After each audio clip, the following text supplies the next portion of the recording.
Hey everybody, welcome to Obscurities in Miniatures. So I wanted to show something off that came in the mail the other day for me, and that is some new Signum Games Legends of Signum models. Now, why am I showing these off to you, other than the fact that I do enjoy their models?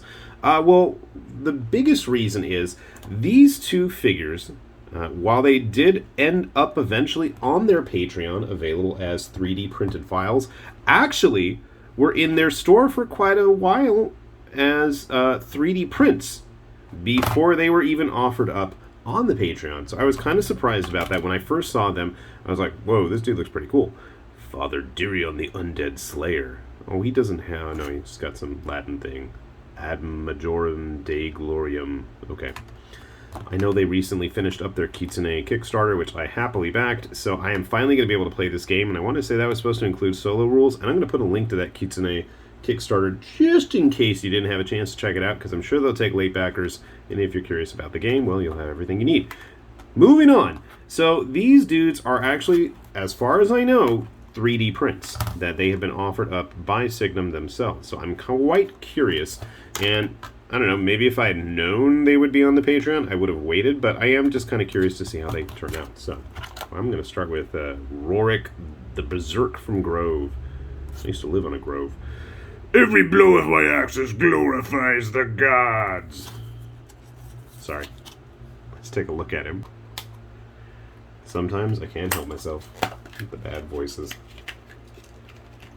Okay, first we got a base. Not just any base, a Legends of Signum base. I actually like these. I'm glad they're including theirs again.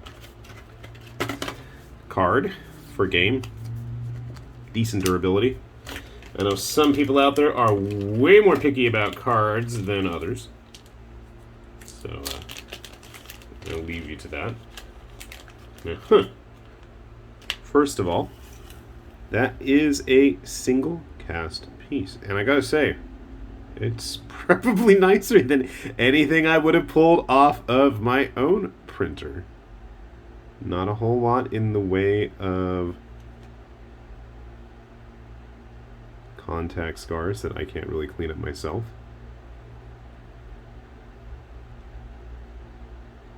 So I know if you are interested in getting some of these, I have had people lament the fact that they weren't able to get a hold of any of these figures because they don't have a 3D printer. Well, I gotta say, quality-wise, pretty decent. Having spent way too much time with a 3D printer, as this channel can attest, I gotta say that it is a pretty nice print.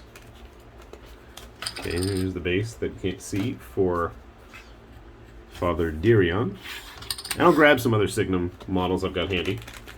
Okay, as suspected, he is going to be in multiple pieces. Hopefully the right multiple pieces. Okay.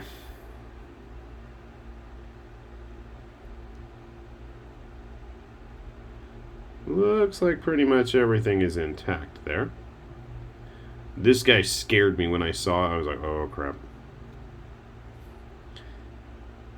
You can see here where his hands plug in.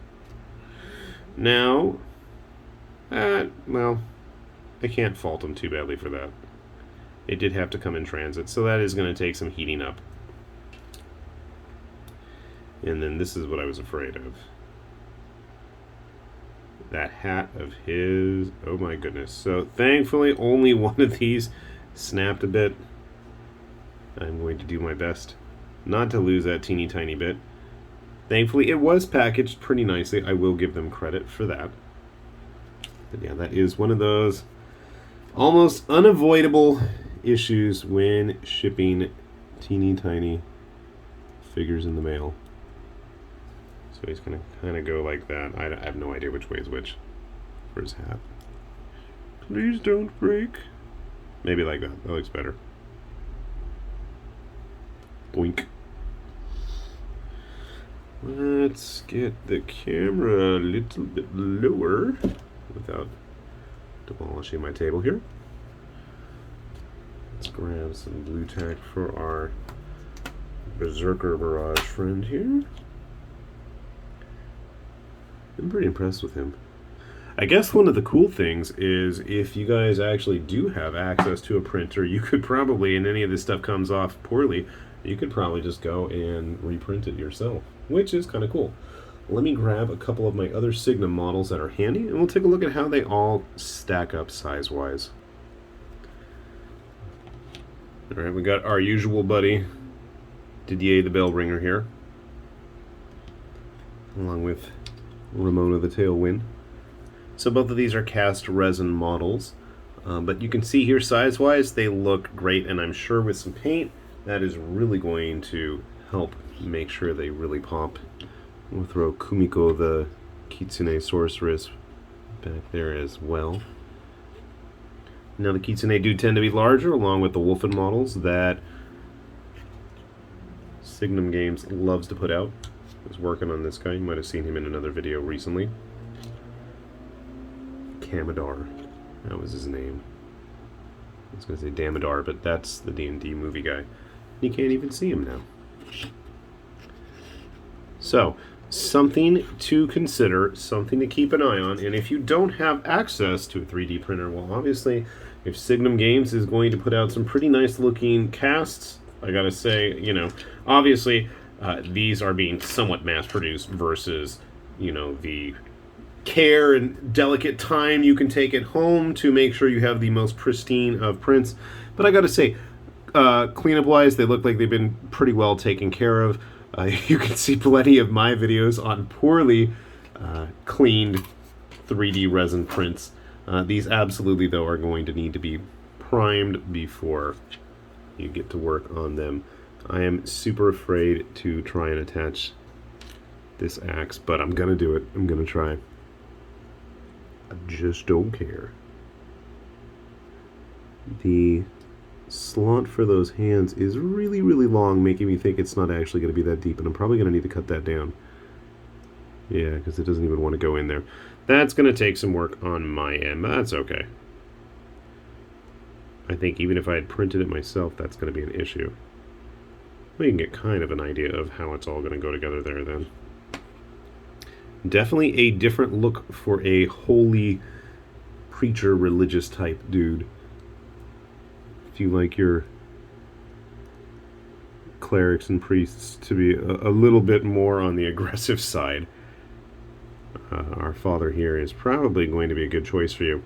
I'm almost tempted to put him on a 40mm base just because his trail, the train of his robes, is quite a bit long. I wish I knew what I did with the rest of my Viking guys. I'm going to have to dig those guys out. So obviously, our father here is part of the Monster Hunter faction that Signum has been slowly building up, both with their Kickstarter and with their Patreon. And then obviously our Viking-like dude is part of the Northmen's faction that they've been building up as well. So if you're curious about the game, I know they have the rules available on their website. Obviously, we're going to have a link down below so you can take a look at that. And if you're curious, like I said, you're going to want to check on the listings for the models. It'll say like photopolymer resin. That's going to be the 3D printed stuff. Whereas guys like Kamadar here, it's going to say like hand cast resin or traditional cast resin.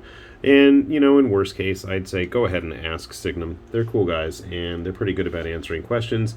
And I mean, I love their catalog has continued to grow, and I mean, like, now they have guys that look like they're supposed to be inspired by Dune, and I'm like, I'm down with some fantasy looking Fremen and like Bene Gesserit or whatever they were called, the assassin ladies.